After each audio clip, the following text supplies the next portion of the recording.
started here. Good afternoon. I apologize for the delay. Welcome. My name is Yomika Bennett. I'm the Executive Director. Welcome to our webinar, Race, Justice, and Equity, a series of conversation. It's a new series of webinars that we're starting, and we will continue these monthly to just have the discussion on race, justice, and equity and related issues. For today's webinar, we're changing up our typical format. For the first part, we will hear from our two guests on civic engagement, which I'm calling out right now as civic empowerment. Our guests have not yet arrived. They have very busy schedules, so we're hoping that they will be able to jump on. If not, we'll fit them in when they do come online. The chat function and the Q&A function will not be activated during the first part. During the second part of our program, we will focus on racial trauma and healing, and we have Dr. Collins here, which I'm excited to get to that. Following the presentation, we're going to try something new and open up the webinar for an open discussion. Everyone participating on video will have the opportunity to raise their hand and speak. Everyone on phone and video will be able to listen. The webinar is also available, the audio is available in English and Spanish. You can select your preferred language for the audio at the bottom of your screen. All right, so for today's discussion, we'll kick off a series of webinars on race, as I said. I know that many of you are particularly interested in these topics and that many of you have likely devoted your careers as well as your personal lives to these issues. If you tuned into the webinar last week, you know that I said it's time again to address the issues of race, justice, and equity. I did not know then exactly what to do, and so a series of honest discussion is where I decided to start. Today's conversation is brought to you in partnership with Achievement First. I'd like to introduce Jacqueline Martell, Director of Advocacy at Achievement First, who worked hard to pull this event together. Jackie is committed to this work, and I'm proud that we have partnered to present this webinar today. Welcome, Jackie. Thank you. So we can tackle racism and injustice in our communities, our workplaces, and our lives, wherever we encounter it. But we can better understand racial trauma and rage and do our part to help heal. So today, like I said, what we want to do is let's talk about it. We're joined today by our two of our distinguished guests, Speaker Carl Heastie from the Bronx, who is the leader of the New York State Assembly, and Bronx Borough President, Ruben Diaz, Jr. Bronx is well represented today, but I've known these two gentlemen for many years. I assure you that they represent the Bronx as elected officials, but their principles and policies are for the good of the entire state. And we also are joined by Dana L. Collins, Ph.D., President-elect of the New York Association of Black Psychologists, who, again, will be with us for an important conversation on racial trauma and healing. So we'll get started because we're right away. Yeah. Mr. Speaker, Borough President, welcome. I'd like to give you the opportunity to provide some introductory remarks. We'll start with you, Mr. Speaker. Well, thank you for having me, and I would just say this has been a whirlwind last couple of weeks that has happened around the world and around the country, and even here in New York. We had a busy week. I just got back from Albany earlier today with us passing a landmark, let's say, police reform, which I think was really born out of a sense of community, a sense of advocacy, and a sense of people just saying, enough is enough. And so I think it was a sad day for the George Floyd family. It was a sad day for all of the families who, every time this happens, I spoke to Ramali Graham's mother, who is a constituent of mine, and she says every time this happens, it's like it happens to her all over again. It's like she's reminded of what happened to her son, Ramali. And I can't believe it's already been 8 years since Ramali was killed in front of his grandmother and his younger brother in the bathroom of his house. So I'm just happy to be here. I'm happy to be here with the guy whose picture is under mine, who's and a good friend and the best borough president the Bronx has ever seen. Thank you, Yomika. Thank you for bringing us together. Mr. Speaker, I just want to say I'm proud of you.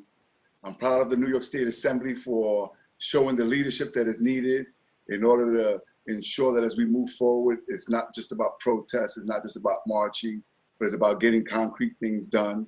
I know it hasn't been easy. Certainly for us here in the Bronx, the last 3 months since this pandemic has hit us really hard. It's hit hard where we've lost 4,500 lives and still counting. We've lost a lot of businesses. We know that there have been so many people that have been sick, not only in the Bronx, but all over the city and all over the states. We've seen now all of the protests, and it's not because we just don't want to continue to support the Floyd family, but because here in New York City, here in the Bronx, we've seen innocent lives being lost at the hands of the police for many, many decades. I remember my first march was in the mid-90s when Anthony Diaz was choked by an officer named Francis Lavoti. You had two cousins, Hilton Vega and Anthony Rosario, who were handcuffed and shot while they were face down by the police. You have everything from Amadou Diallo. Before that, there was Eleanor Bumpers. There was Malcolm Ferguson. And that's just the Bronx, right? We're just talking about the Bronx. So when you speak of this time and this day and age, this conversation is fitting because more so than ever, I think that it's time that we all come together, have conversations about civic engagement with everyone in every walk of life, whether it's elected officials, activists, educators, children, young and old, and see how we can put all of that, all of those ingredients, and have this recipe to cook up justice. Certainly under the leadership of the Speaker and the Assembly, and what the Senate did this past week, that's a move in the right direction. But we still got to continue to have conversations about systemic racism, about injustice, about food insecurity, and so on and so forth. And I'm proud to be a part of this conversation. Yes, thank you so much. Just echoing those sentiments, thank you, Mr. Speaker, and thank you, Mr. Borough President, for being here. And I think to echo what you just said, Mr. Borough President, we know that one of the strongest weapons that we wield to fight systemic injustice and inequality and inequity in the communities, not only that we live in, but also that we serve, is through action. And one of which, like you mentioned, is civic engagement. So voting for Black and Latinos in this country in particular has been fraught with injustice. We see voting suppression not only happening very locally here in New York, but we see this also nationally. And so everyone on this call, we're hoping is registered to vote and gets registered to vote as soon as possible. But we just truly believe that civic engagement, to your point, is the way that we do tackle systemic racism and injustice. Because when we get together and we vote, we know that, and when we come together, we know that we can change the world.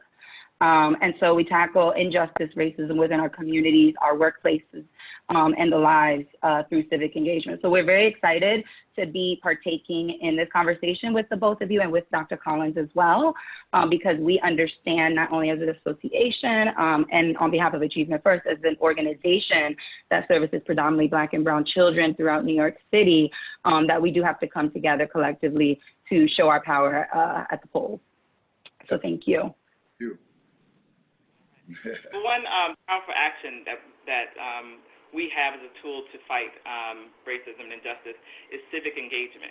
I might be putting you on the spot a little bit. I hate to do this, but you can say a little bit about each of you. What do you think people can do to engage as a civic engagement action to fight racism and systemic injustice? Well, I would say, people should, ride their passion. And if your passion is in different areas, if it's in mentorship, if it's in the health industry, if it's in education, I think you have to ride your passion to try to root out some of those, injustices. I've tried to do that, in my position when we started My Brother's Keeper, when President Obama said we had to change the plight of young men of color, young Black men. So we started funding, and we've been funding it, every year since.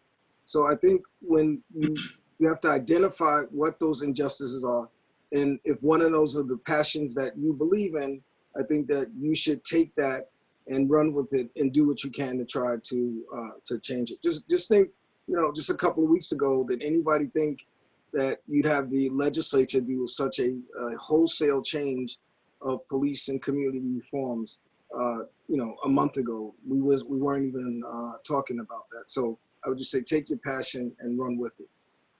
I agree. And, you know, a lot of people, when we use that terminology, civic engagement, folks think that it's like this big thing. And it could be discouraging to a lot of folks because they feel like if my civic engagement cannot change the world by next week, then I don't know what I'm engaging in. And yes, we talk about voting and we talk about, you know, marching. That's all part of civic engagement. But to the speaker's point, in terms of passion, remember that civic engagement is just doing something in your community where you can help the community or just help one person. Once upon a time, there was somebody who was civically engaged that inspired a young boy from the Northeast Bronx, who ultimately became the first Black speaker of the New York State Assembly, who then, in this moment in time, was able to pass a series of legislative packages that deals with racism in the police department, with injustice and brutality on how certain communities are being policed.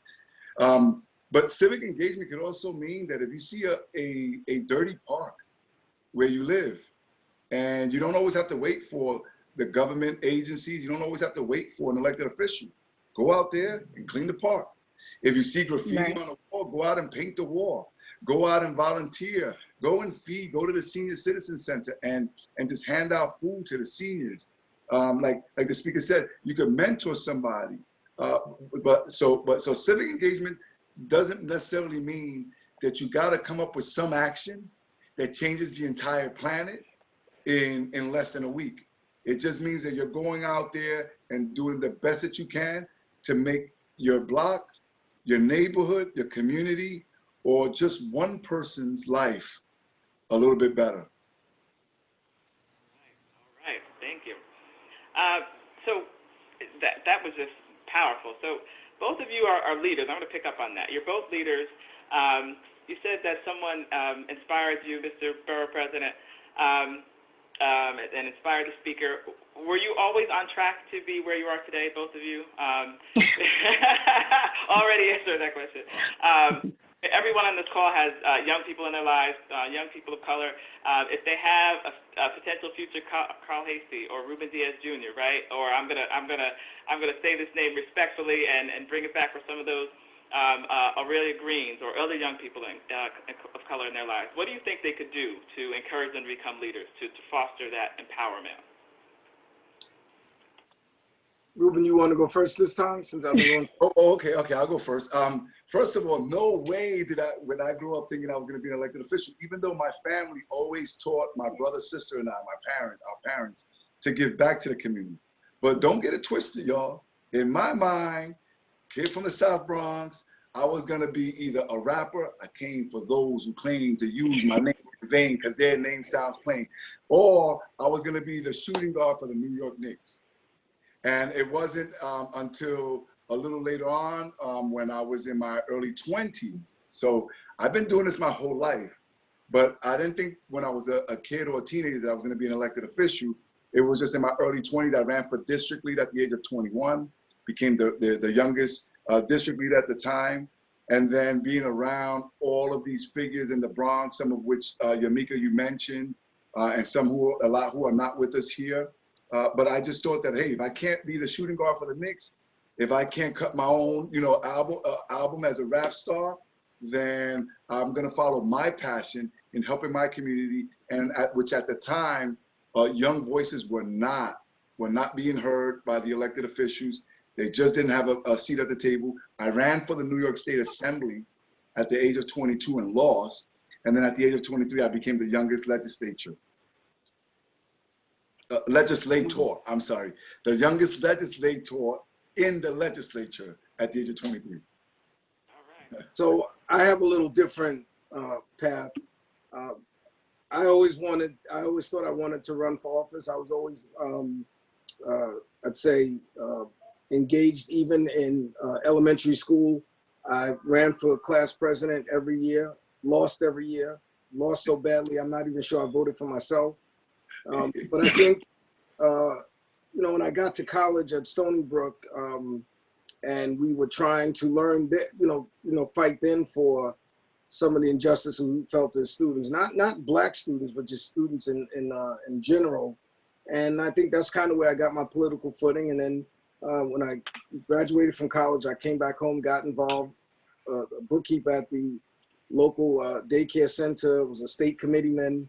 And then in 2000, I ran for the assembly and I won. And Yamika mentioned the question about, where, how me and Ruben are where we are today. It's a story that I tell all the time. He's probably tired of hearing it, and I think I'm tired of saying it, but I think it's an important story for people to know about he and I. We sat next to each other on the assembly floor. Our offices are right next door to each other.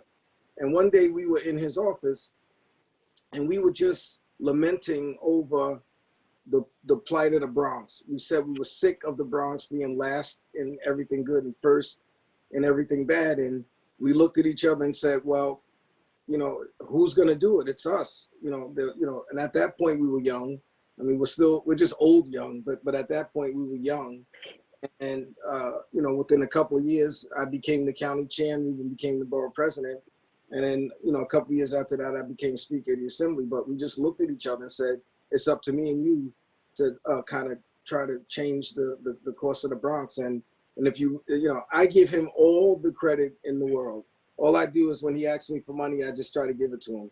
But if you look at the how and where the Bronx has gone, over since 2009, and he became borough president, it's just an amazing sight to see. Yamika, let me just chime in for 1 second there, Yamika and Jackie. I just have to say this. You have to understand that the political climate when Carl and I were young Democrats, unfortunately, and we have to keep this conversation honest, is that in the city of New York and in the Bronx, there was a history of Black and Latino leadership, clashing and not necessarily working with each other as closely as they should. So Carl and I, the speaker, and I changed that first through our friendship, our brotherhood, and when he says that we were speaking of us being in last place, one of the things is that we made a pact that we would not let anybody try to pull us apart. And we showed not only the Bronx, we showed the city and the rest of the state, if you ask me, how Latino and Black leadership can coexist harmoniously, but even better, and even more importantly, can move forward as one. Pre-pandemic, so we've been devastated by the pandemic, but when you look at what we've been able to do with our respective roles, because we both have different lanes, he's a speaker, he has to deal with bigger, broader state issues and 150 of his members and with the governor and the Senate. So when he says things like, all he gotta do is give me money, anybody that's listening to this, don't think that he just does that for the Bronx, he does that for everybody. But as the borough president, is about setting a Bronx agenda. So working together and with our colleagues in government, in the last 11 years, we went from a 14% unemployment rate.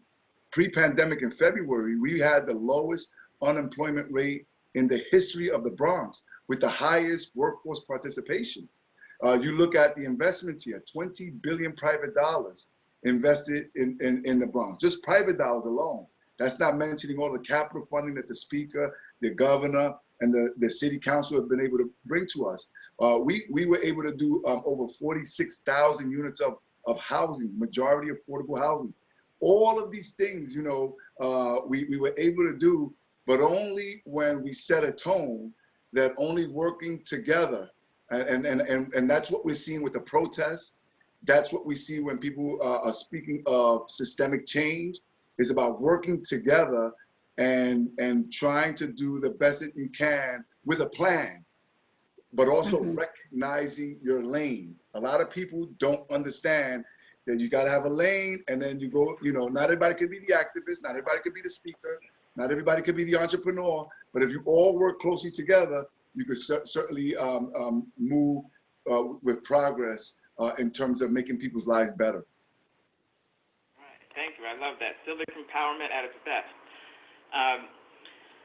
So people, going back to what we started out in conversation, what we're really talking about as well is the activism, what you just mentioned, Mr. Borough President, people actually being in the streets, and we've seen that, live and in color, and many of us participated in that, I know, including you. So out in the streets, speaking out, protesting against police violence, racism, inequality. We know the issues. How are elected officials thinking about this? In other words, your colleagues, how are they speaking about this? How are Black elected officials, Latino officials, engaging with white elected officials to help bring about change? So I remember, again, I've marched a lot in my lifetime. As I said, I started with Anthony Diaz. I remember with Anthony, again, let's keep the conversation 100. Anthony Diaz, Puerto Rican, but the marches, with the exception of Sharpton and some of the members of the National Action Network, those marches were predominantly Latino. When you fast forward, in 1999, I was a young assembly member, Amadou Diallo, the young African man who was shot at 41 times and hit with 19 of those bullets. I remember, for the most part, the marchers were African-American Black, and a lot of the Latino leadership stayed away from that. I was there, I saw it with my own eyes. The difference now is that everybody, and that's important because, again, respect to the speaker and to the legislature for passing the reforms and the legislation that happens. But if we package all of it, right, police brutality, and we package all of it on the systemic racism, and so racism is about hate. You could only legislate to enforce somebody's actions after they perpetuated that hate on somebody. But you really can't legislate somebody's heart. So to answer your point, what I like now is how many Blacks and Latinos are marching, number one. How many non-Black and Latinos are marching. How many elected officials now they're not testing the air, the winds to see if it's safe to march or whatever. And so it gives me great hope, because if we're talking about systemic racism and changing that, what I see now are a lot of young people who are not Black or Latino who are out there for us. And I'm hopeful that as they raise their children and their families, they'll do it in a different way, so that as their children grow up, they don't see, the color of their skin to hold it against somebody, or they don't see a particular culture. So I think that that's the difference. My colleagues in government, the speaker will tell you, these reforms happen. They're not all from the Bronx. They're not all the elected officials in the assembly are not all from New York City. They're from parts of upstate, and they all came together and did what was right. So I'm optimistic. I am hopeful, because now we have this coalition. Now we have this mosaic, the real mosaic, and hopefully we'll get to a point and the true promise of what America was meant to be. Now, how am I supposed to follow that? I guess the one thing that'll add, I did an interview with CBS earlier today, and I was asked the question, well, how emotional were you when the bills passed? And I said, that's not where the emotion for me started. The emotion for me kind of started when I realized we were about to move forward with the legislation, that we had agreements with the Senate that we were going to actually have bills that would be passed by both houses, same as bills that would then be handed to the governor, which he's doing a bill signing tomorrow. But what amazed me, and to Ruben's point, there were Republicans who actually voted for some of these bills, which shocked me. A couple of them actually came up to me while I was in Albany, and they said they understand that there needed to be a change. And I think that is probably one of the biggest, takes outtakes that I get from it, where I say, wow, I thought it was going to be a straight party line where it would be all Democrats, yes, and all Republicans, no. But that's not how it was. There were, on many of the bills, I think particularly even on the Choco bill, I think there were very few Republicans that voted no, if any. It might have been 3. Don't hold me to that number, but it's very, very few. And so maybe this is a new day, is dawning. the emotions that people saw with George Floyd laying on the floor and, having 3 officers on him, 1 on his neck. And, in the last words that he said, was asking for his mother, who's not even, here. And so I think, those things I think really just kind of just pulled on people's hearts because, what witnessing what happened to George Floyd was just as bad as what happened to Eric Garner, which was just as bad that happened to Anthony Diaz, was just as bad to happen to Sean Bell, was just as bad to happen to Ramali Graham. But for some reason, it seems like this one really touched the nerve of not just Minneapolis or New York or California. It was the entire world said, what is this that we just saw? It was murder, and it was caught on film. And there's, no one, that this wasn't, something that it was the police's word against, the deceased. Quite often when these things happen, like Amadou Diallo could not defend himself in court. In fact, they took that trial and moved it up to Albany. And they painted an entire community, an entire borough as a Wild Wild West, where the 4 police officers who shot at him 41 times, couldn't get a fair trial. Anthony Diaz, it was his brother's word versus Francis Lavodi. Eventually in a civil case, the family wins out. But this one was undeniable. And this was, if you ask me, even for law enforcement, this one was an easy one for them to be able to say that was murder. We all saw this. It's inappropriate. It's wrong. And this is not how we police. And I think that once that happened, so many people who have experienced this in their own personal lives, injustices, and that's why you get the masses that are coming out. So, I'm optimistic. I like what I see. All right. Jackie, do you have a question? Yeah, I just have a final question. I feel super inspired by that. I think for me, it's like, how do we translate, to your point, Mr. Borough President, seeing now this multi-ethnic coalition and people from all over the globe really coming together to speak out against these that we now so blatantly see in our faces, while also kind of battling a pandemic. Someone recently said this country is battling 2 pandemics, the pandemic of COVID-19 and the pandemic of COVID-19, both of which leave you without breath. And I thought that was very poignant, but turning that around and being more optimistic and being more action-oriented, what are some civic engagement or empowerment activities that we can engage in to promote change as parents, school leaders, teachers, community members, just humans? So in terms of let's go to the pandemic first, because there was a lot of lives lost, a lot of jobs lost, a lot of sickness. And we all know that Black and Latino communities and poor communities were adversely affected by the pandemic most, right? And that was because of, number one, pre-existing health conditions in our communities, which the speaker and I have been talking for years to make sure that the hospitals and the healthcare facilities in these neighborhoods get the funding and the resources that they need. But number two, again, let's keep it 100 here. Number two, a lot of the essential workers, like 70% or more, were minorities. These were, in my opinion, expendable workers before the pandemic, while some of the people in, the higher ups, they get to stay home, they get to work remotely. But now we're telling essential workers, go out. By the way, we didn't give them the PPEs that were necessary. They were on the trains weren't clean right away. They're driving the trains. Say that again?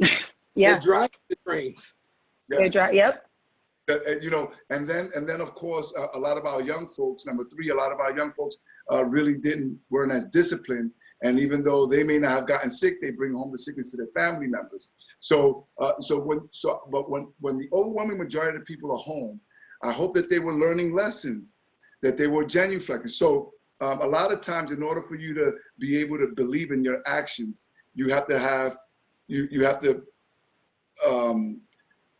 be self-evolved. You have to evolve. For instance, there are a lot of people who had a job pre-pandemic, lost their jobs, and then after 2, 3, 4 paychecks, now find themselves in a line waiting for food in a pantry. A lot of those people were probably some of the people who looked and frowned upon folks who were on those lines before the pandemic. I hope that now you come out and you look at those people differently. A lot of, for instance, the kids that are in school, so distance learning, a lot of the parents, right, who now have to go and teach their kids at home with the teachers, but have to do more of that at home with their kids, are some of the parents who were not necessarily cooperating with the teachers before the pandemic.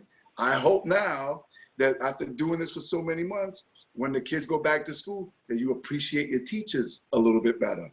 For those people who are out there marching and everything, and you speak to, you know, the folks that are marching alongside of you, it's good to chant, it's good to protest, it's good to scream Black Lives Don't Matter. We need that, especially if you're not Black. And by the way, Latinos, when I say Black Lives Matter, I mean you too. Because if you dance the salsa, bachata, bomba, merengue, la plena, you do so with African instruments. But what I'm saying is, if you're somebody who's a banker, if you're somebody who's a supervisor and you're out there chanting, put that into action. You know how you put it into action? Not only by calling and using social media and emailing your elected officials and so on and so forth, putting that political pressure, but be the plug. Where I come from, you know, the terminology plug, that means the hookup. That means that if you have a job and you're a supervisor and there's an opening, you know, now, since you marched, see if you can get a young Latina or young African-American woman to be able to be that person's plug, bring them in. You know, challenge your workplace when you see that even though they may have a lot of minorities as employees, but then look at the management levels. And if you see that is not really representative of minorities, challenge that. Do that at your, you know, if you work at a bank and now you see a young sister coming in who wants to open up a business, you know, put that into action. Advocate with the bank as a manager or as a loan officer. Give them that loan. Do the best that you can. You know, there's so many different things that people can now do so that we can tear down the walls of systemic racism. All right, thank you. Mr. Speaker, do you want to make any closing comments? I'll just say I want to thank everybody for being here, and I'm just hoping that it doesn't just end now. The awareness that we need to have, the civic engagement that we need to have. You know, as a legislator, you know, sometimes we have to lead our communities and sometimes we have to be led by our communities. And in order for that balance to continue to happen, we have to have a very engaged community and engaged community members. So I encourage everybody, like I said, ride your passion. Find whatever it is that you think that you can take to change your community, and just take it and ride it and do it the best that you can do. Thank you, Mr. Borough President. I'll give you another opportunity just in case. Yeah, I appreciate you. By the way, Yamika, you was my plug, Mr. Speaker, not under you, under the former speaker. He was good to all of us. I was a young assembly member, and it wasn't, see, a lot of people think that just because you have a title, you can do everything. No, when you go to the respective legislature, there are people who understand the budgeting, and those, a lot of times, at least when I was there, younger, a lot of those people were not reflective of our communities. They didn't understand our communities, so that when you're a young assemblyman, you say, I need funding for this, I need funding for that, and they work for budget, they work for the transportation committee, they analysts or budget. You know, sometimes, you know, you can fight, but they're the shadow government. Those are folks that we need who understand us. Yomika Bennett was that. I'm giving her up now. At the time, Yomika Bennett was that. And every time I needed something for my district or for the Bronx, she was there with another gentleman by the name of Louis Tobias, which that's another story. So you know, we need more of that. I appreciate you, Yamika. I appreciate this conversation. For those of you who are out there, COVID is still real. You're seeing that there's a spike in so many different states. I think it's 21 states where there's a spike. Now that we're reopening and that we're protesting, we need to do all of that, be smart about it, be angry, be aggressive, be nonviolent. You don't have to be peaceful, but continue to make sure that we let our voices be heard, like we were able to see with the legislature, but now we need to do that in terms of the United States and go out and vote. That's the one way. And parents, take your kids to vote with you so that they can develop that habit. It's like a muscle memory. And once you do that, they'll continue to do so as well. Remember, if you don't vote, you don't count. I just, Yamika, hold on. I forgot to thank you, of course, for having me. And I also want to thank Jackie, who has been asking me to participate in this. I think this is a wonderful thing. Elected officials can't solve everything. It does take important people in communities that don't necessarily have a title. It's just people who care. And I think all of you on this panel, except the borough president, I think really care about their communities. I love you, Carl. And love you too. Thank you so much to you both for participating today. This was the first, as I said, webinar in this series.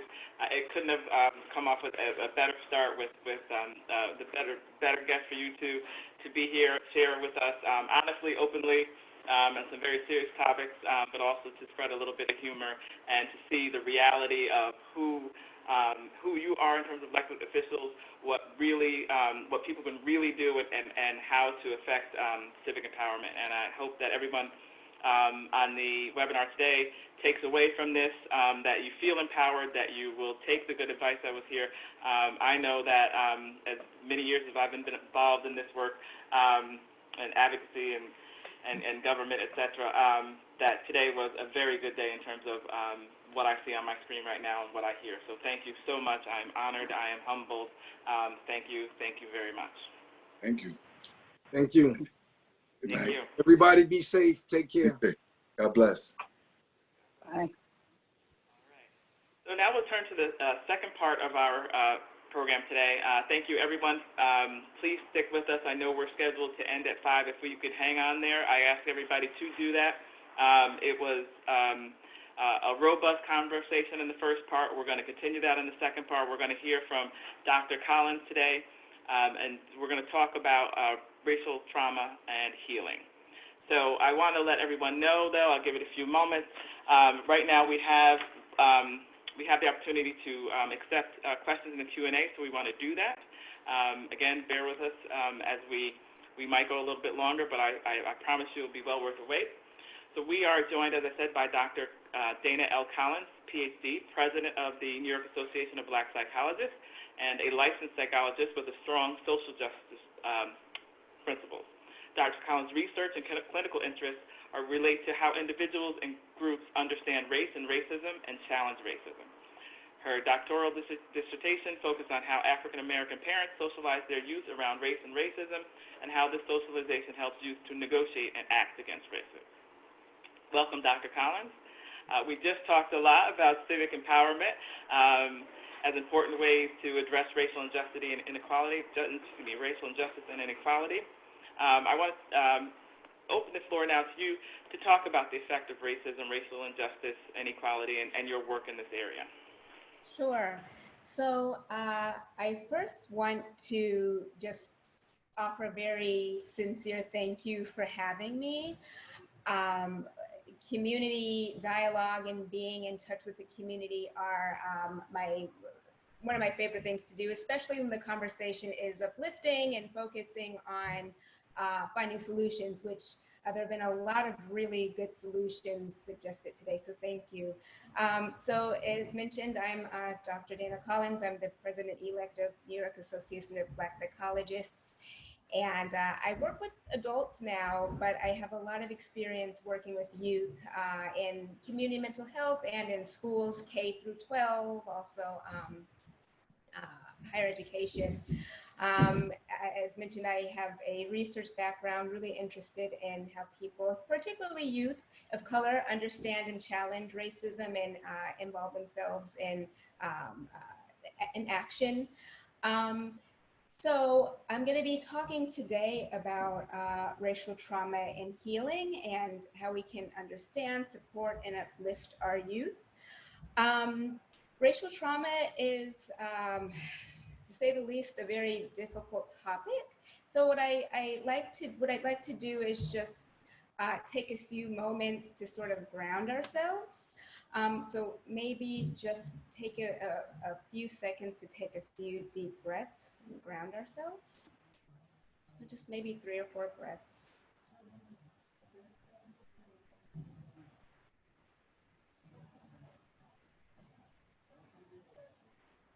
And if you're seated, and I think most of us are probably seated, just notice the chair under you, the points of contact, and just notice that the chair, that you are being supported, and that this is this is a place of safety right now. Okay, so I prepared a PowerPoint just to sort of help organize the information I want to present. So I'm going to share my screen. Just oh, 1 second. Okay.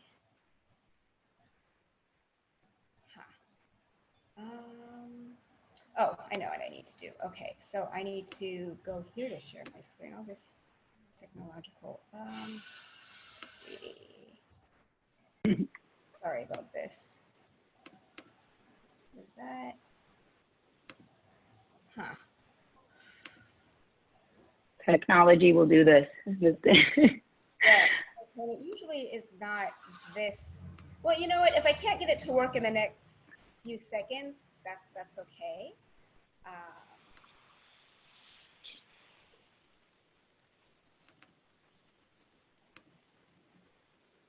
Okay, well, that's all right. You know, I will just talk, and maybe that'll make it feel more conversational. So let's just start off by talking about just sort of where I'm going to go with this conversation today. So I want us to, after this, understand the how and what of racial trauma, understand specifically how it impacts our youths, our students, and then discuss some concrete ways that we can address it both for parents and for educators, so at home and at school. So before going forward, I just want to give a brief snapshot of a 15-year-old student who attending school in Brooklyn, so neighboring borough, Zion Augustini. And this appeared in the Atlantic a few years back, but this was him reflecting on his lived experience as a black male going to school. I'm just going to read this. I saw people getting stopped, harassed, get arrested for minor offenses. Me being a black male, I'm more likely to be stopped and frisked by a cop. Then I'm going to school with more cops messing with me at 7 in the morning. So just think about how those experiences impact Zion, especially as he's getting ready to go to school. What kind of, state do you think he is in to go to school, engage, and learn? It's a rhetorical question. Next part, the fact is now I'm tardy because I'm being scanned 4 times because of the metal in my necklace or my keys. I missed whatever the teacher was explaining. A lot goes on in chemistry, and because of that, I'm behind. It does make it extremely hard to focus on the classwork. You're upset or sad or just emotional about what just happened. It takes a while to settle. So the next thing I want to talk about is what is racial trauma. I think a lot of us know or have some familiarity with this, but some of us might not be as familiar, so I want us to try to be on the same page. So racial trauma is the physical and psychological symptoms that people of color might experience after exposure to a stressful racist event. And a number of things can happen, a number of symptoms can occur. There can be fear and hypervigilance is sort of constantly looking around or anticipating danger because something has in fact happened. And, you know, it's a way of protecting ourselves, but imagine if you're constantly anticipating or being worried about being attacked, it gets really exhausting. It's really exhausting. Headaches, body aches, shows up in the body, difficulty sleeping, problems with memory, self-blame, confusion, shame and guilt, difficulties with concentrating, difficulties with learning. So those are some of the ways specifically it can impact youth and students. And it's important to know that when people of color experience racism more frequently, their symptoms tend to intensify. There's a cumulative effect. And the other thing that happens is that when people of color experience racism, they bring to mind their own past experiences with racist incidences, and also the experiences of others similar to them, others in their racial group. The reason for that is that people of color tend to be collectivistic, really identified with their groups, which can be a very, very powerful thing. But that is the reason that, you know, when something negative happens to one, let's say, Black person, we might think, well, you know, that could happen to me, or that could happen to a member of my family. So it's very, very difficult. So for youth, traumatic stress happens when traumatic events overwhelm, and overwhelm is a key term here, overwhelm their ability to cope with that experience. And you know, what it looks like, the way they are reacting to it will really depend on their age and development. And I am actually not going to get too bogged down in that, but we can imagine that, you know, younger children are they're growing, they're developing, they're a little less sophisticated. So they understand things in a different way. But, you know, to be concrete, when they're watching TV, when they're watching an image repeat over and over, they don't understand that it's a recording. So if they're seeing, let's say, a person of color being gunned down, they think that's happening over and over, and the world feels like a very unsafe place. As youth get older, they have more nuanced understanding of race and their racial group membership, although children of color who are pretty young, as early as maybe 3 to 5, recognize race, they recognize their racial group, and they recognize some differences. But older children, youth are able to think a little bit more, be a little bit more sophisticated about it, and also tend to think about, what can I do? How can I make the world more just? Because teens and adolescents tend to think in very idealistic terms. They want justice. They want to make a difference. Okay. Let's see.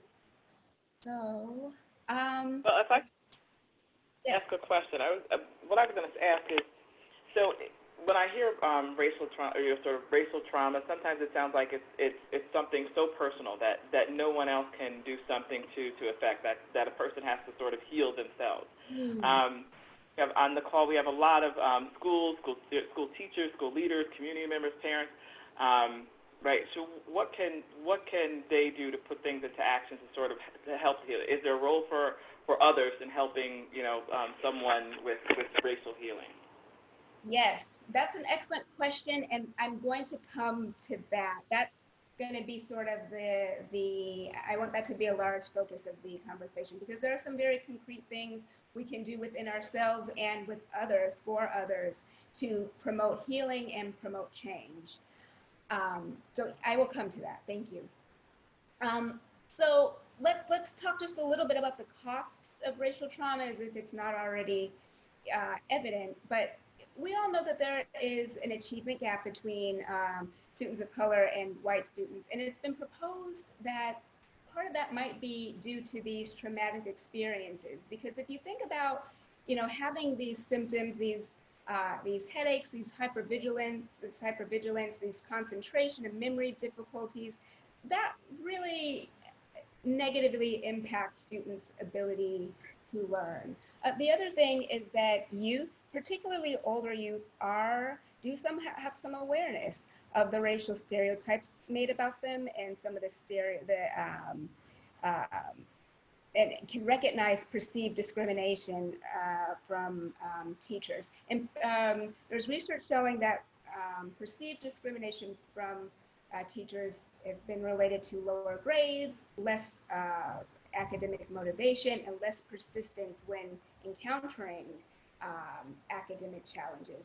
And youth have a lot of resilience, and many of them find ways of coping, but that's not always the case. Or sometimes the coping strategies can be counterproductive.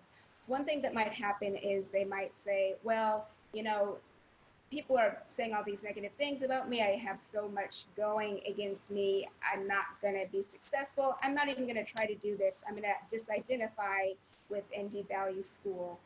There's a little bit of debate about how consistently that happens, but that is something that can happen. So what can we do? What can we do? So there are a number of things. Awareness and education of the problem are really critical. So we need to educate ourselves as parents and educators on the different ways that racism manifests for students and youth. Get familiar with what it looks like. We also have to remember that students are a part of and products of their environment. We have to see them in context. We can't separate them from their families, from their neighborhoods, from the political climate. Don't try to separate them out from their context. So learn about and be prepared to discuss, especially with older youth, traumas as the context for systemic racism in the US. And that includes genocide, forced displacement, colonialism, slavery, medical experiments, these different things. Another thing that's really important is awareness of ourselves, awareness and understanding of our beliefs, our biases, our privileges, our responses. And we're all in different places with this. It's an ongoing, evolving thing. It's okay if you're not all the way, you don't totally know the answer to all these things. One really easy thing you can do today actually is take what's called the implicit association test. You can Google that really easily. And that will give you a sense of what some of your stereotypes and prejudices are. And knowing that, just that knowledge in and of itself can be really powerful. If you are a white person, it's really critical that you understand what it means to be white and how you relate to whiteness. So there's an excellent book by a psychologist, Dr. Janet Helms, Race is a Nice Thing to Have, that talks about white racial identity and what you can do to move your understanding of race and racism forward so that you can be active in challenging racism. Discussions with youth are important, and these discussions need to be compassionate, open, safe, affirming, and they need to be factual. Now, depending on the age of the youth, you want to sort of adjust the facts, and you always want to you never probably want to go into details that can be re-traumatizing, because re-traumatization is a thing. But you want to be empathic and invalidating.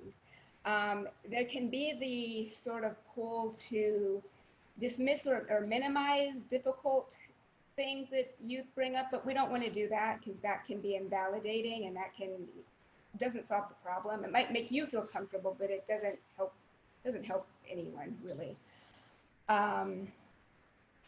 And another thing that's really important is positive ethnic racial socialization. And it was mentioned that this is something I've done some research on.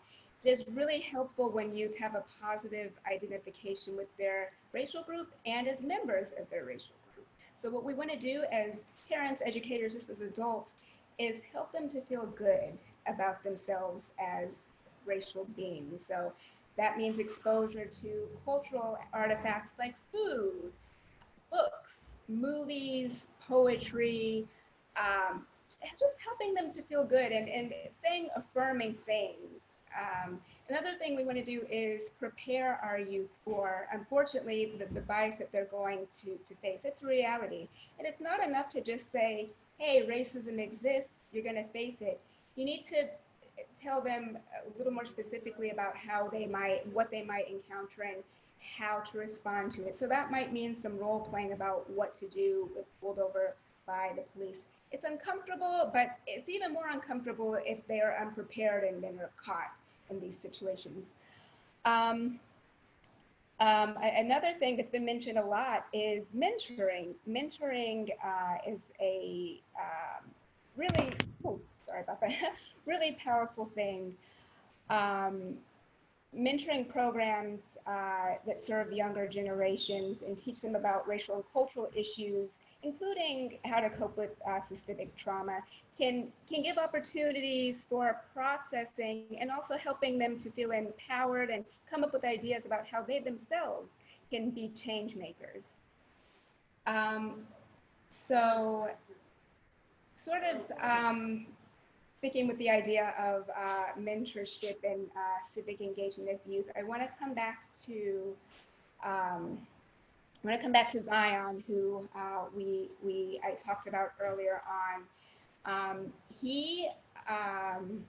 So Zion is actually a member of, or was at that time, a member of Urban Youth Collaborative, which is a citywide coalition of youth organizers who work on school-based social justice issues. And looking ahead, he is hoping to break the cycle of racial targeting for students like himself. And I'm just going to read this brief quote by him. I hope to be an example via protests and actions and rallies and whatever I have to do. I don't want other Black and Latino students being pushed out of school. I want them to be able to go to school and get their education. I want them to be able to walk home from school. I want them to be able to just chill in the park and hang out with their friends. I want to change people's lives for the positive. So I prepared a list of resources that unfortunately I can't share because I can't get this PowerPoint going.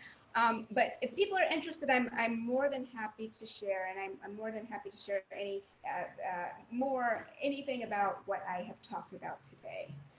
If you give us a copy of that list or anything you want to post it for here, we will add that to our website so you can see it on the copy with the webinar. Absolutely. So please share that. We will share that resource out. Absolutely.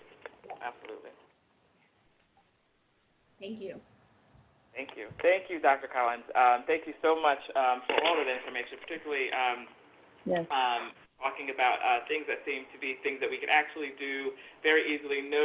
Everyone can help share cultural references to make a child, make that available to a child and reinforce that for children. So I take that as a minimum and an easy thing that everyone can engage in on some level, and much more. So, and we look forward to having your presentation. We'll post it, like I said, on our webinar. I apologize that we are running over and running out of time. I hope to have you back again on future webinars for conversations about this topic. I'm thrilled to have you here, and I appreciate your time with us today. Thank you. Thank you so much. I'm so Thank you. honored. Okay, so for those of you who are still with us, which there looks like there are a number of you still with us, you are going to be the group that's going to work with us when we do, for the first time that we open up the discussion. So we're going to try something new now, as I said. We're going to take so a few minutes today. We could take up, I would say, 10 to 15 minutes at most. I know that we're running late. And you'll notice now that we're moving into a different format. You can see the other participants. So everyone would be able to speak who's on the video. If you're on the phone, you can listen. Unfortunately, there's not a way to be able to identify who wants to speak. So everyone will be able to speak who's on the video. Please mute yourself. Whether you're on video or on phone, please mute yourself when you are not talking, so to avoid any extraneous background noise. If you are participating by video, please raise your hand using the option at the bottom of your screen. And of course, please be respectful. Some of you may need to click Start Video. If that's the case, if you're on and you don't have your video on, you might need to click Start Video for the hand raising to be effective. While some of the conversation that we'll have may be uncomfortable, we should never make it personal. We should always make it keep it respectful and keep it on topic. The point here is to have open, honest discussion and make it constructive. This should be a safe space for that honest and productive discussion. Please also keep your comments brief. Today especially, we have limited time.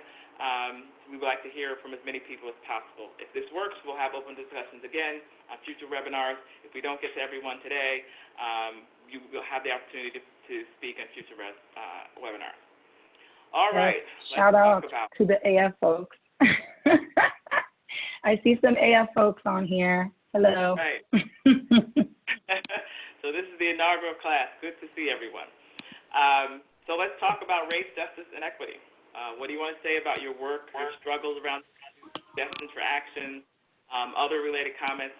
As I said, race, we will unmute you, whether you want to ask a question or make a comment. So we'll give everybody a chance to get online and see who's first.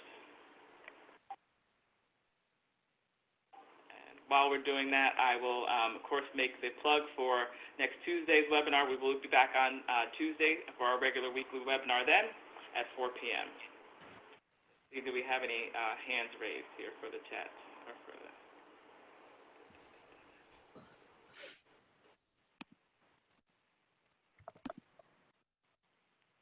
We have a question that was in the Q&A, and the question was, what's the name of the website where the webinar will be posted? It's nycharters.net. nycharters.net.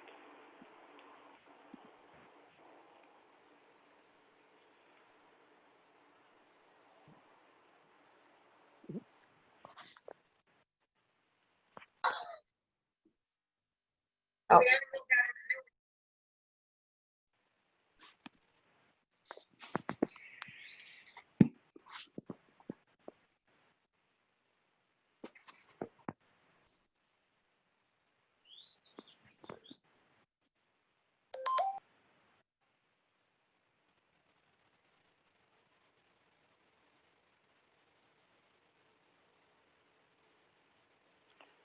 I think we have everyone here online. I'm going to give a second for people to identify if they want to just make a comment before I just put out some questions there to see if anybody wants to respond to. I'm going to put Jackie on the spot first and say, Jackie, what did you think of the webinar today, particularly the issues of civic empowerment as well as racial hearing? I thought of course, the borough president and the speaker were effusive, had a lot to say. I thought that was very engaging. I was very happy to have that. I love the fact that Dr. Collins was on today to give us a perspective on what we can do to heal. We talk a lot about action, but I don't think a lot of times we hear enough conversation about what to do on a day-to-day basis when we're not directly focused on civic action engagement, what we can do individually for people and for our personal healing and growth. Yeah, I think I felt particularly empowered after hearing from both the Assembly Speaker and the Borough President, just hearing about their life course trajectory and what kind of prompted them to, try to strive to, get into office, be elected into office. But then I think for me, I love that we have a forum now, and I'm hoping that this conversation continues because it is so empowering to see so many people from all over coming together to, whether it be protesting or whatever kind of catalyst for change that people are partaking in respectively. It's amazing to see people coming together and that resulting in actual legislative change and collective healing on many fronts. And for me, I'm like an action-oriented person by nature. So I'm like, okay, what's the next step? What are we doing, right? And I'm like, okay, the primaries, those are here in New York. Like, how are we, getting people engaged to participate in that and keeping people aware of the information? But I think it does behoove us all to step back in our respective roles within the education sector and beyond, for me in advocacy, and take time to really have these deep conversations in order to propel change. And I definitely appreciate the comments that Dr. Collins made and the resources that she provided throughout her presentation, because I'm hoping that this is not just one insular conversation, but rather that it's a series of conversations that are had, and that there's space for everybody to learn and bring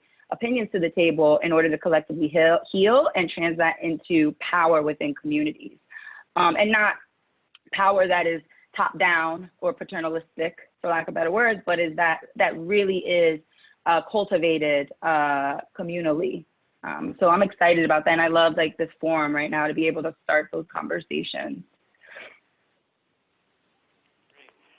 So I don't see any hands up yet, and I'm not a teacher, but if I were one, I'd be the one who is going to do this.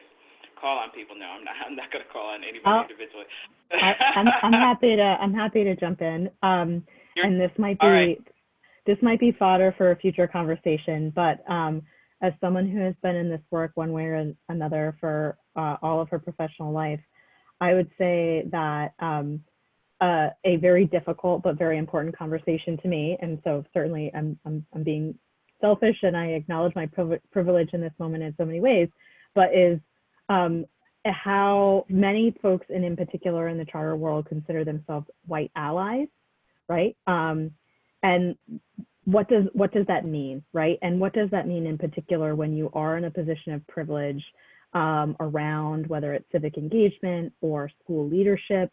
And you know, Dr. Collins would love to hear more, whether it's now or in some future moment, but you know, many of the charter schools in New York are doing incredible things for Black and brown families, and they are led by white allies.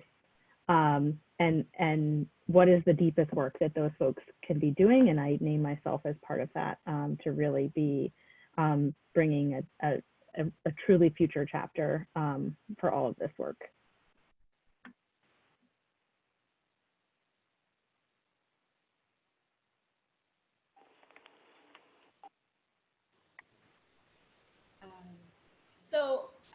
Yeah, I can speak a little bit to what allies can do.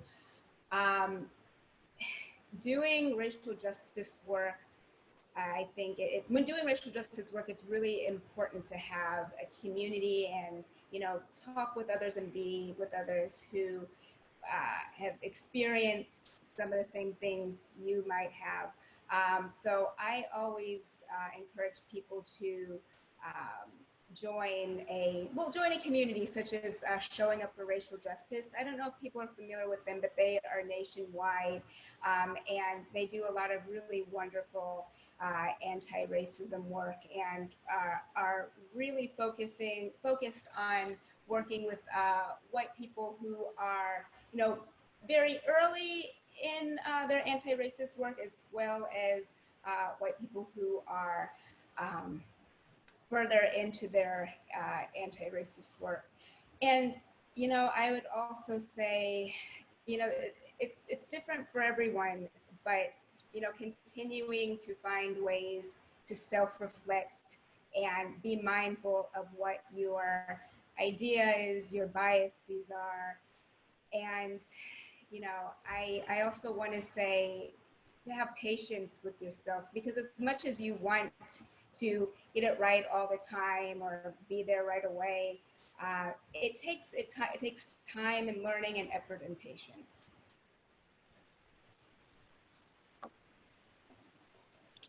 Yeah, I love that. I also really, something that resonated with me too during the course of our combo was like finding your passion point. Like I think the speaker said it was like, what is your passion, you know, for this work, right? And like, how can you propel change in your community just as like a community member, but then thinking about it more on a macro level, like what that small action, like what that looks like on a larger level. And that really like resonated with me, because I think sometimes, I think Borough President Diaz said it earlier, it was like sometimes we think about these like civic engagement and civic empowerment like as this broad kind of humongous thing that is like out of our reach and like just kind of living and existing in in communities.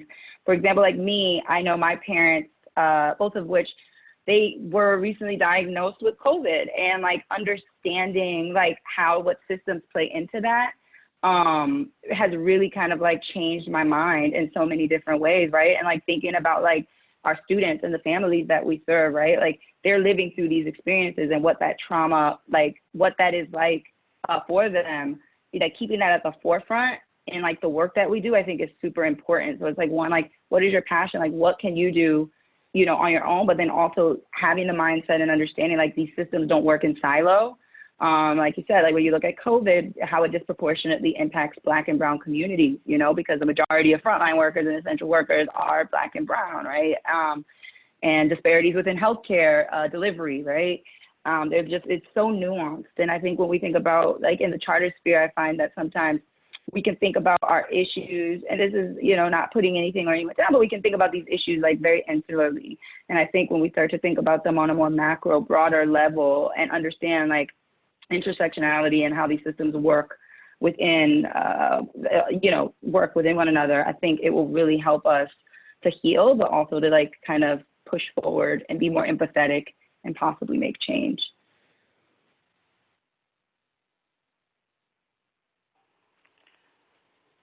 What I'm going to say is this is a conversation about race, and I see a lot of people on this call who are not raising their hands. And I'm curious, and I'm going to challenge you all, are you afraid to talk about race? Are you afraid to talk about being Black or white or Latino or however you identify? Are you afraid that what you will say will be offensive, right, to someone, that you won't come across clearly enough? And I say to you, if you say that, if that's the case, a couple of things. This is a space not to do that, to come out, safe space. Everybody here needs to commit to allow people to talk, and that if we don't talk about it, right, there's no point in us doing this. If we don't talk about it, if we're not willing to be honest and have those conversations here, we're not going to move the needles, I don't think, in ways that we need to. And the reason this webinar series was created. And if you think that you are already doing that and you don't need to do it, let's talk about it now. Tell us what you're doing. And I'll tell you, if there's somebody who needs to figure out how to use technology or what they're willing to say, somebody's sending a message now. I will tell you, just you know, don't talk about it, be about it, right? So for me, I see a lot of people nodding, right? Race is. Someone asked me the other day, how can you now? A very good friend of mine called and said, white gentleman, he said, how can you now? Aren't you angry? Aren't you angry? And I said, of course I'm angry. Of course I'm angry. But you can be angry every day and see me, and I could be in the hospital, you know, needing some heart treatment. Or I could be angry, do my job, raise my children who are Black, right, and my son is a young Black male, and yes, all of this stuff. There was a moment when he had to tell me, knock it off, because every day I read about somebody being shot or hurt, and he was the first person I call. Where are you? What are you doing? I'm fine. Are you sure? I need to, you know, and it's just, so my point is, it becomes a part of your life as a Black person. I don't know if Dr. Collins, that's part of the racial trauma that you were talking about, and it's sometimes maybe we can't, as myself, I'll speak for myself, Black folks and other people of color may not even recognize they need to heal. This is such an everyday part of your life. It becomes a norm, right? You can't miss what you don't have, right? So if you've never had the peace and the privilege of peace itself, this is how we live our lives. So every day I will admit I am not angry in ways that someone else might recognize. There's a base level anger that's just there, right? It's also fear, it's also anxiety, it's also hope, right? It's also some joy, right? There's a lot of wonderful things about being Black, for sure, right? The bad things are the effects of racism. The bad things are the discrimination. So I encourage everyone on this call to speak up, speak out. What do you want to say about this? You know, what is it like? What do you need? How should we talk about this? What should we do? For my part, I'll just reference what the borough president said. I met him when he first entered the assembly, or shortly after, I'm not sure. So anyway, at one point in the assembly, and I remember being nearly just fascinated that there was a young man, he was in his 20s, I think, who was in the state legislature, who was Latino. What's happening here? That was something that seemed unheard of, like not possible.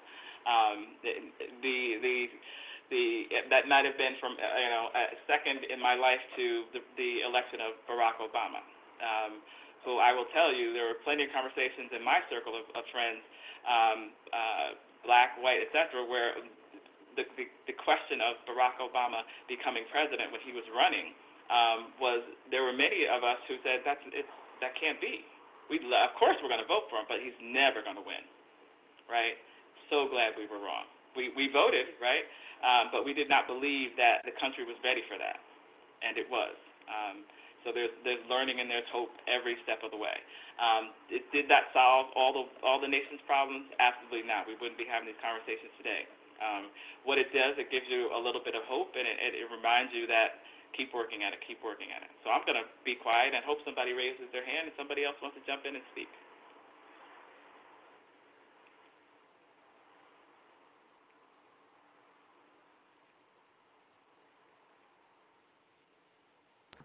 Well, I'll just make a quick comment because I don't want to take up too much time. I have always unapologetically used my platform as a Black mother, as a staff member with the New York Charter Schools Association, and just being an active member in my community in Rochester, New York.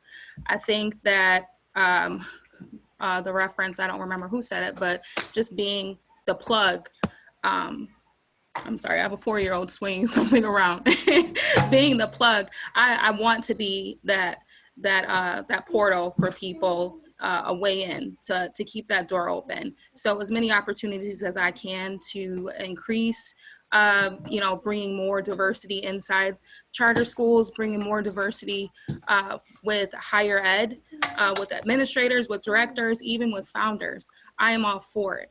And I will say that in any room, any circle, I think that we should recognize that our babies, our Black and brown babies, especially in the charter world and the public education world, should have more role models that they can identify with and look up to and build those mentorships. Because although I was a graduate in a suburban neighborhood, I was fortunate enough to have African American and Latino mentors who really shaped my trajectory of my life and some of my aspirations. So I just want to make sure that we can keep some doors open. If you see an opportunity for a young person of color, let them in, give them a chance, because it's hard out here.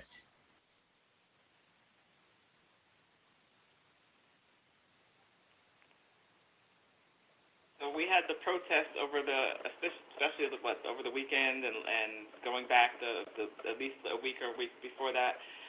Anybody on the call want to talk about their experience participating in that and maybe what they hope to get out of that, how it was, and anything they can bring back, or they intend to bring back to their local, network of family, friends, in terms of what to do next or how to follow up.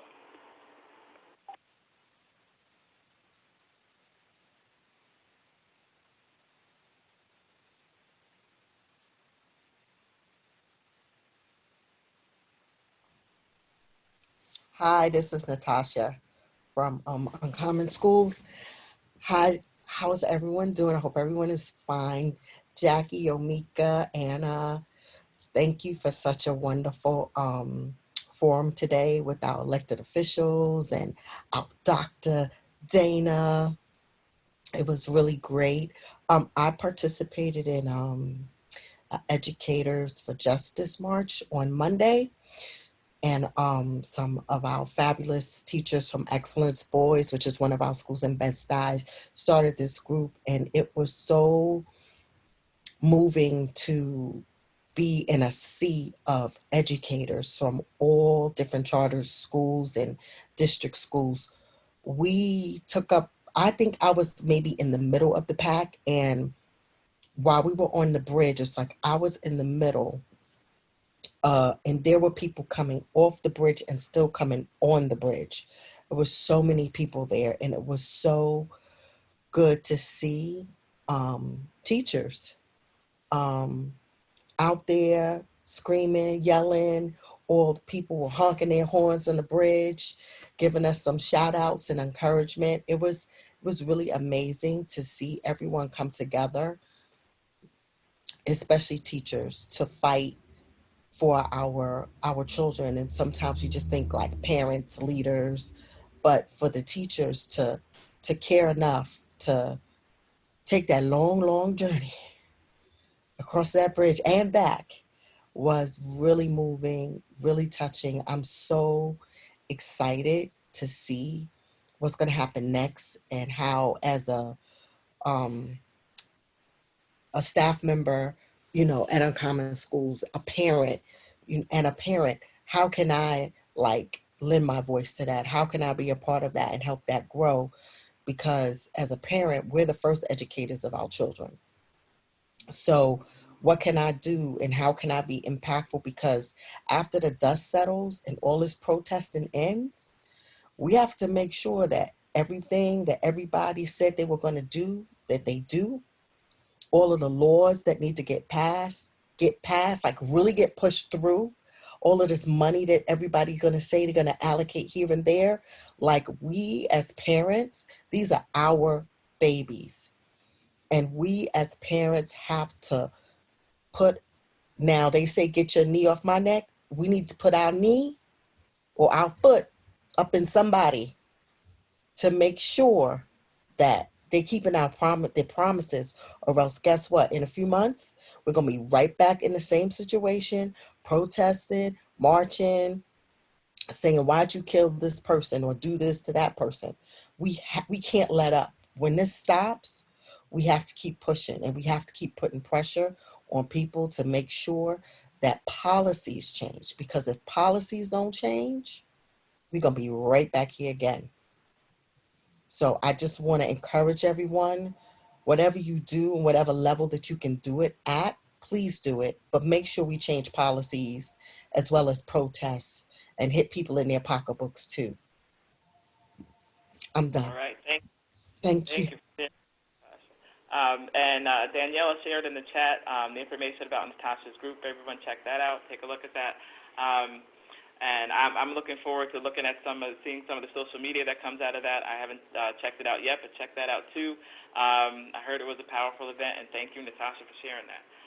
What you said about having to keep it up is very important. Everybody's, as some folks would say right now, right? Everybody's in their fields right now, and everybody's feeling good about supporting such a publicly accepted and maybe even on-trend topic right now. And I want us to think about, I think, support you 100%, Natasha, when you said, stay with it. If in 2 weeks, this phase, what will we have? The opportunity to make the change is now. We have to, and now is always, right? Now is tomorrow, now is next week, now is next year. Yes, I have a dog who's saying it loud, right? So it behooves us to stay with it. Hi, I'm Joellen from Buffalo, from King Center Charter.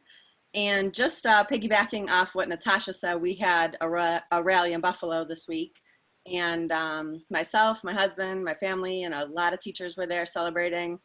But I've been on a lot of these calls, the Buffalo Charter calls with Yomika and Anna and Ashara. And we've been talking a lot about the tension between Buffalo Public and charter schools.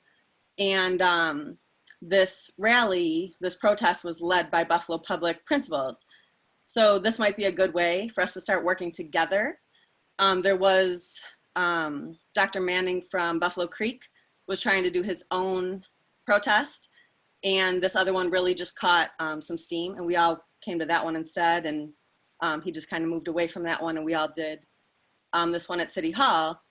But the tension between charters and Buffalo Public is just not good for the kids. So maybe this is one way we can all start to work together and keep good schools open for kids who need it. Absolutely. And raise issues that are more fundamental, even quite frankly, than what school they go to. Right. So I see a comment in here or a question, and I am going to call out there's a question here about leadership. How do we address lack of minorities and managerial and leadership positions? And I'm going to ask the person who posted the question to say a little bit more about that. Did I tell you I went to law school and there was Socratic method? Did I talk about that?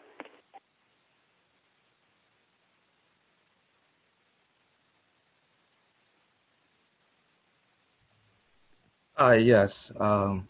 My name is Ronaldo. I work in the charter school in Staten Island. I just noticed that there's not really much of minorities in leadership, especially in Staten Island itself. And I was just wondering, I'm trying my best to become, this person to, to speak to the students and stuff like that, and have them try to just to go to school and try to just to be in leadership positions and stuff like that. I just want to know how can people do this? Like I'm just curious on how can people get minorities into leadership positions.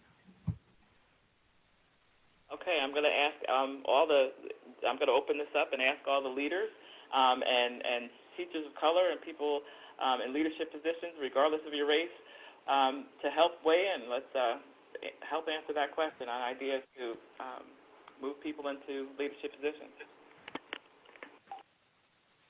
I'll speak to that. This is Liz. I'm a school leader in Buffalo, and in our school we say we like to grow our own. So we promote everybody in any administrative or coordinator position in our school has been a teacher, and we are not doing a great job of promoting teachers or bringing more teachers of color to our school. So I would look to the group to say, how do we do that? One of the good things that's come out of all of this dialogue is it's easy for, I think, white leaders to say, oh, we just have a hard time. There aren't a lot of Black teachers out there. We can't find them. And this whole thing has made me kind of self-reflect and say, it's not that they're not out there. They don't want to work with us.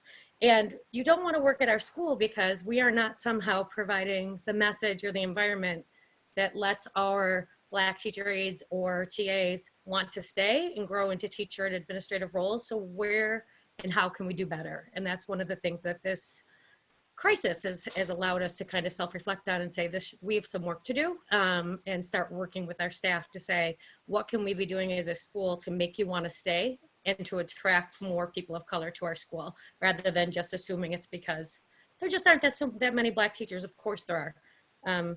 And we would like to invite them to work with us, so we need to do better. And then from there will be more, I would say, leaders and administrators of color. I would love, I've reached out to some of my former teachers from another school to say, help me with this. And we've not gotten very far. We've worked with groups, we work with an urban group, we worked with TFA. We're trying, but we're not succeeding. So if anybody has had success or wants to help promote that because in Buffalo, it's a sad state of affair, and it's not just the charter world, it's Buffalo public as well. So if anybody wants to help address that, we're all ears. Well, Liz, one thing that I would share just from my time running schools and grappling with this same problem is realizing that this problem was created, right? The folks that you would want to be supporting to grow into leaders, they were in largely segregated schools 20 years ago, right? Where expectations were different, where the graduation rate for people of color was in the single digits. And so there are bridges that need to be built now that should have been, to correct those issues that are part of this larger system. It's not enough to just say, well, like we have these standards, we have this expectation, we have this system now, and like round peg, round hole, round peg, round hole. Like what are the systems to either build those bridges for current teachers, or how are we tapping current high school students, charter alumni, aspirational 18, 19, 20-year-olds who are particularly fired up right now to show them that this is a way to change the future, and what are the additional supports and hands out that we have to be giving them right now systematically, right? There can be, I believe if there can be systematic racism, there can be systematic anti-racism, right? And that's like, at a certain point, it's a numbers game, but then the numbers aren't going to change if there aren't systematic interventions or new systems, different systems to create those sorts of things. And I would totally agree with Joelle, and like, no better opportunity to partner with large urban districts, because this is a challenge that they want to address as well, and no one has a great solution. And I guess I would agree with your comments about like the stats, and as a numbers person, I kind of was falling back on that. But I will say that I had like an epiphany the other night when we had a call with our staff. And one of the things we're so trying not to do is tokenize the few Black teachers that we have and say, you know, teach us, oh great ones. It's not their duty, it's not their job. We all know how to research, we're all educators, but they have really stepped up and wanting to be part of the talk and facilitate the dialogue, and it's been wonderful. So I have a couple concerns. Well, one is it's been great to have dialogue, but that's when I had the epiphany, like, they don't stay. They might get their teaching degree and then, oh, I got a job opportunity in Chicago. And you're like, oh, that's not our fault. They want to relocate. If they really loved our school, they'd stay. So we do have to self-reflect. It's not just a numbers thing. That's something we're doing as maybe white leaders, or maybe just specific to our school, that says, what is it about us that's not making you feel included, or that our, I don't know, that our environment is not conducive to becoming more diverse. And also, what do we do when this dies down? Like, we've had amazing dialogue, and this has allowed for great student discussion, and teachers are really coming together. But I'm afraid that, like a lot of things, once the dust settles a bit, then you kind of go back to your own ways. And I'm so guarded about that happening. So I guess those are two questions that I have. Like NPR, and I'll take it offline. So we have a partnership with Canisius College, and they have a teacher residency program. So I have reached out to some of our building subs, teacher assistants, who really just get the kids and have really great relationships with them. Like, I can teach you how to teach content. Having relationships with the kids, you gotta, like, I can give you some tips, but that just comes naturally. So we have a lot of Black TAs, Black building subs, who, with our partnership with Canisius, gets a discount on their tuition. And in this residency program, you can come out 2 years later on the other side of it, certified in elementary ed and special ed. And you get paid, you get a stipend. Like, it's a great deal. But, you know, I'm like encouraging these folks who really, really, like, our kids adore them, and they should be being paid. They should be paid like any other teacher in the building. They're just not certified. So I've been encouraging them to go back and get these degrees and certifications so we can continue to have them employed at our school, but in a bigger role, and have more lead teachers who are Black. I appreciate that comment. We have the largest group serving at our school right now. My concern is that 2 of them are already relocating to other cities, which kind of brought up that comment. So what is it that makes you not want to stay? That kind of thing. So, but thank you. So I'm just going to follow up too on the question and add this because I'd like to hear if folks have an opinion about this. So if you're in an organization right now and you have moved into a leadership position, are you willing, if you're willing to share sort of, here's what happened, here's what my experience was, here are the things that made it easy, here's what made it hard, especially a person of color, and then for everyone, not to, well, I'm going to go back to what Ruben said.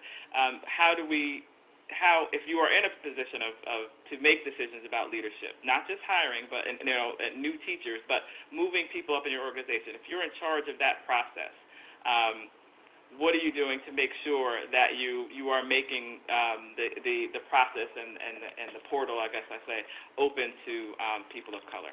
If anyone's willing to share or talk about some of those things.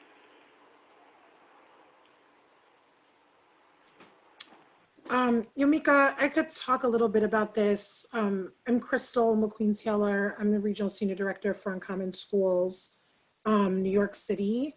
I am not in charge of hiring, but I think that there are some things that Uncommon has done well around building pipelines for leaders of color.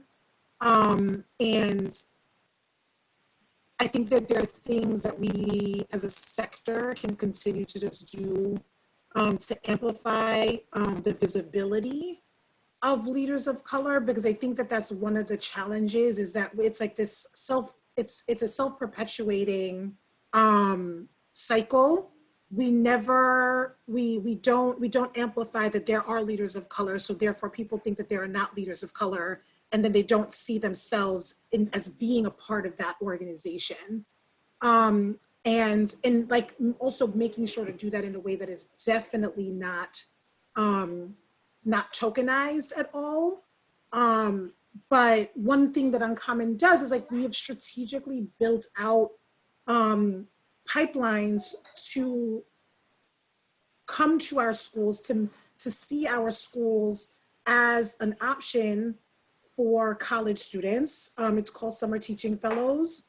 So seeing where, you know, people are still not 100% decided about their career, but they may be really committed to social justice. They may be really committed to equity.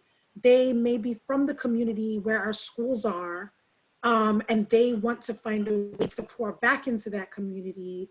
And so we present teaching as an option to do that in our schools and provide mentorship for them, and provide them with mentorship with other leaders of color.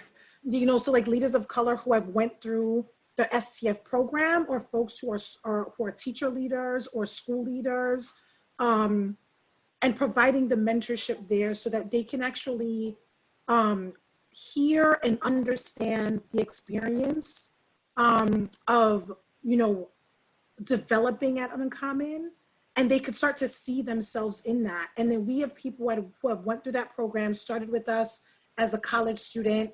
They come for the summer, they have an internship, they leave that summer with an offer in hand so that when they graduate, they can come back and they have a job at one of our schools.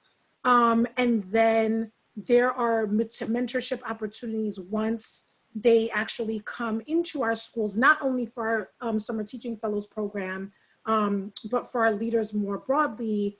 And we have leaders now in Brooklyn who started out as juniors in college, and they're now leading schools. And they're leading schools in the communities that they grew up in. Like, I'm not a school leader, I'm a regional leader. I focus on external affairs. But part of the reason why I do this work is that I am doing work in the community that I grew up in. I am doing work in service of a school that I have chosen for my own son, not because I work for Uncommon, but it was because it was an amazing school when I looked at 13 different schools when we were looking for kindergarten programs. And so I think that there are ways that we can explicitly connect potential leaders, teachers, to other leaders of color in our organizations to provide strategic mentorship, to help them build connection and to see a reflection of themselves and what it looks like to lead as a person of color. And like for the other thing that like have leaders be unapologetic about that, right? That like our leaders of color explicitly talk about why they lead as a leader of color.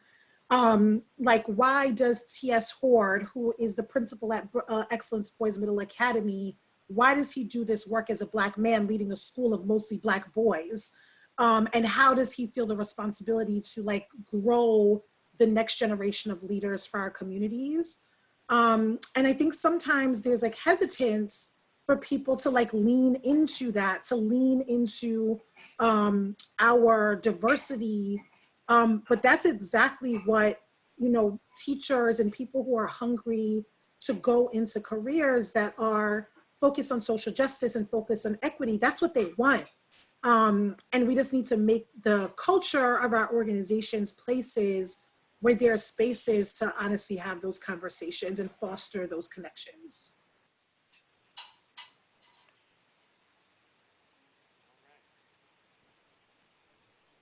Thank you. I'd be interested. Thank you. That was great. I'd be interested to hear, just taking off from your comments, Crystal, I'd be interested to hear how many people he on the call believe that their organizations actually have an effective mentoring program. And I'd like to hear whether or not, I'd also like to hear how do you know whether or not you have effective programs, effective practices that mentor and accept people of color for their diversity, embrace that, and how do you know they're effective? And that the unsaid part of that is, have you gotten feedback from them that it is effective, and which may or may not come from people of color who feel free to complain, I'll say, about those things.